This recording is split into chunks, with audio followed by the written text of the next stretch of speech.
আসসালামু আলাইকুম, welcome back to our channel. আমি তুষার। কুরবানির ঈদ, আপনি নিশ্চয়ই রেফ্রিজারেটর কেনার কথা ভাবছেন।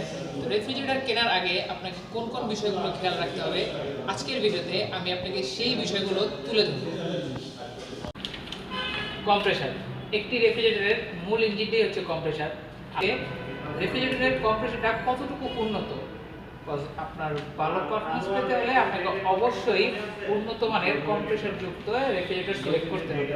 ফ্রিজ কেনার আগে খেয়াল করতে হবে এর কনডেন্সার কিসের তৈরি। যদি কনডেন্সার কপার কনডেন্সার হয়ে থাকে তবেই সেটি কেনা উচিত। আপনি যে রেফ্রিজারেটরটি কিনতে যাচ্ছেন সেটি বিদ্যুৎ সাশ্রয়ী কিনা তা আপনাকে অবশ্যই দেখে নিতে হবে। বিদ্যুৎ সাশ্রয়ী ফ্রিজগুলো আপনার যেমন পরিবেশ বান্ধব, ঠিক তেমনই এটি আপনার মাসিক বিদ্যুৎ বিলটাও কমিয়ে আনে। সাশ্রয়ী রেফ্রিজারেটর কেনার সবচেয়ে সহজ উপায় হচ্ছে ফ্রিজের গায়ে স্টার মার্ক। রেফ্রিজারেটর কেনার আগে আপনাকে খেয়াল রাখতে হবে আপনার রেফ্রিজারেটরটি খাবারের গুণগত মান অক্ষুণ্ণ রাখতে পারছে কিনা। দুই ধরনের রেফ্রিজারেটর পাওয়া যায়, ফ্রস্ট এবং নন ফ্রস্ট।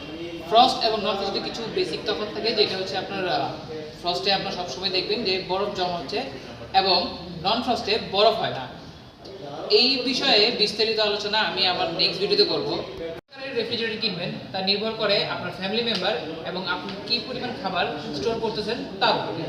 আমি আপনাদেরকে ফ্রিজ সম্পর্কে যা যা বললাম তার সবই স্যামসাং ফ্রিজে বিদ্যমান।